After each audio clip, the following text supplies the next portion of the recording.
Over 20 years ago, I coined the expression think big, and it's been a part of my life ever since. It's also come true. I became an even bigger success after I said it than I was before. And that's one reason I think it's an important way to think. It obviously works, and that's what I'm going to talk about today. What I said exactly in my first book, The Art of the Deal, is as follows. I like thinking big. I always have. To me, it's very simple. If you're going to be thinking anyway, you might as well think big. That book was a bestseller, and it's considered a business classic at this point. But I never thought those words would become bestsellers in their own right. It's an interesting point that I'm famous for two very short statements. Think big and you're fired. But let's stick to the first one for today. And I'd suggest strongly that you pay attention so that you won't have to hear the second one. Thinking big starts with the details and grows from there. Because I'm a builder, I'm very aware of the importance of having a good foundation. You can't take chances in construction. You can't be haphazard and say, well, maybe this will work, maybe it won't, so let's try it and find out. Because a lot of people will be at risk. I have to know if something will work or not. Every inch has to be accounted for. In other words, thinking big starts with being thorough. So number one, be thorough. Don't count on happenstance to get you anywhere, because it won't. Number two, get a momentum going and keep your momentum going. You have to have big ideas, but you've got to have the energy to get them done, which can sometimes take a long time. If you don't have momentum, you will not have what it takes to get the job done. Patience alone isn't enough. I have a lawyer friend who used to refer to me as the reverse tornado who builds everything in his path. I always like that because it implies a lot of energy and a lot of momentum.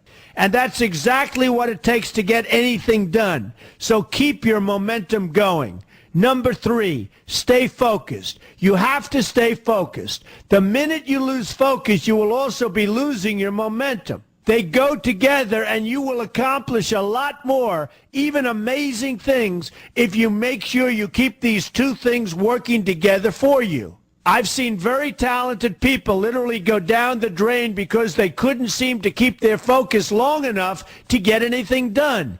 In this day of multitasking, that can be a real challenge, but it's absolutely necessary. Ask yourself this question: what should I be thinking about right now? That simple question can restore your focus in no time at all. And your answer right now should be listening to Donald Trump. Number four, look at the solution, not the problem.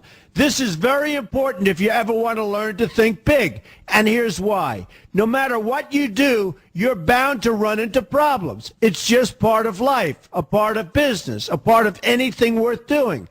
If you let the problems get in your way, they'll become bigger than your idea was to begin with, and you will be a wipeout. No matter how bad things look, keep your focus on the solution, and you will be surprised how things can work out, and work out properly. One way I do this is to ask myself when confronting a possible problem, is this a blip or is this a catastrophe? A catastrophe is something like an earthquake, a tsunami, a war, and so forth, and a blip is everything else. Right away you'll have the right perspective and your equilibrium will be restored. So keep your focus on the solution. Number five, see opportunity for what it is, an opportunity. For example, why are you listening to me today? Curiosity? You like me? You don't like me? You want to learn? You have nothing else to do? You want to hear me tell you you're fired? I hope not, but whatever your reasons might be, they've brought you to a good place to get involved and to learn,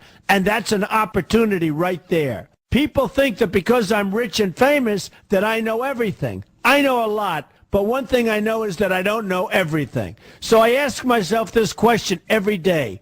What can I learn today that I didn't know before? And you know what? I learn something new every single day. That's a big reason for my success, and the same thing can apply to you. Take the time to see today as an opportunity, and you'll be surprised by what can come your way. Be open to new ideas, and you will be creating your own opportunities before too long. Number six, know everything you can about what you're doing.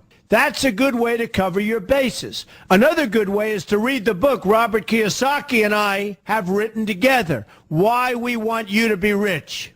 It's about covering your bases and knowing what's going on.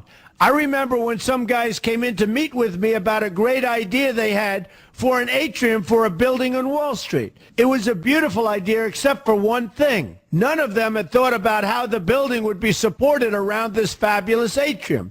They didn't take into account the steel columns that were necessary to support a 72-story building. A very big and embarrassing oversight that could have been avoided if they'd taken the time to think about what they were doing. Don't let that happen to you. Know what you're doing first. Number 7, be lucky. Remember the old saying, the harder I work, the luckier I get. Well, it happens to be true. It works for me, and I've encountered some pretty big successes. But this goes along with something that's absolutely necessary for great success. Be passionate. You have to love what you're doing if you want to be successful at it. My father told me that it's absolutely true. I might work 7 days a week, but it doesn't seem like work to me because I love what I'm doing. If you don't like what you're doing, find something else to do, or do it part-time until you can find something full-time. You will never be successful, happy, or healthy unless you're doing what you love to do. That's just the way it is. So give it some thought. In fact, give it a lot of thought. For example, if you're feeling frustrated, there are 2 ways to look at the situation. Frustration can mean that maybe you're expecting too much, or it can be an indication that you know you should be, or could be, doing more.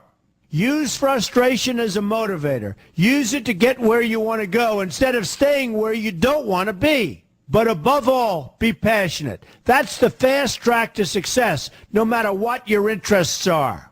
Number 8, see yourself as victorious. That can zap negativity immediately and put a positive spin on problems. I've gotten to the point where I see problems as challenges that I'll enjoy meeting and dealing with. My point here is that no matter what you do, you will encounter problems. Why not see them as challenges instead and know that you are more capable of dealing with them? That's positive thinking with a realistic slant. When I go into negotiations, I keep an open mind to what may happen. But I can tell you that there's already a done deal attitude on my part. I've already thought the process through to the extent that I know everything will be better off if they agree with what I've come up with because I've taken both sides into account. I enter the situation with a victorious attitude, and I've had enough victories to know that this attitude works. Use it. Number 9, be smart. Know that you have something unique to offer because you do use the tools that are provided for you and remain open to new ideas. That's being smart. That's also where innovation comes from. Being smart means you know how to use what you've got. That doesn't mean there's nothing left to learn, but it means that you will have the ability to learn and move forward with success. And success is very important. Success is what you want. Just be successful. Believe me, you'll be happier. I know people who have had very few real advantages in life, and yet they've managed to become giant successes. They figured out how to use what they had, not to dwell on what they didn't have. I'm convinced that everyone has something useful to offer, and if you apply yourself diligently, you'll find that you have what it takes to succeed, and you're going to be a lot happier for it. Number 10, above all, never give up. Never, never, never give up. The only time you will be a failure is if you quit trying. Only losers quit. The biggest losers in the world are quitters. Winners keep on going. So whatever you do, never give up. My father always used to harp, never give up, son, never give up. Don't ever quit. I never want to see you give up or quit. Well, my father was a smart guy, and I listened to him. And remember, think big. A good way to start is to read our new book, Why We Want You to Be Rich. 2 men, 1 message. There's a lot of great advice in there for you, and I expect you to pay attention. You're going to do fantastically well. You're going to be a winner, and I'm going to see you in the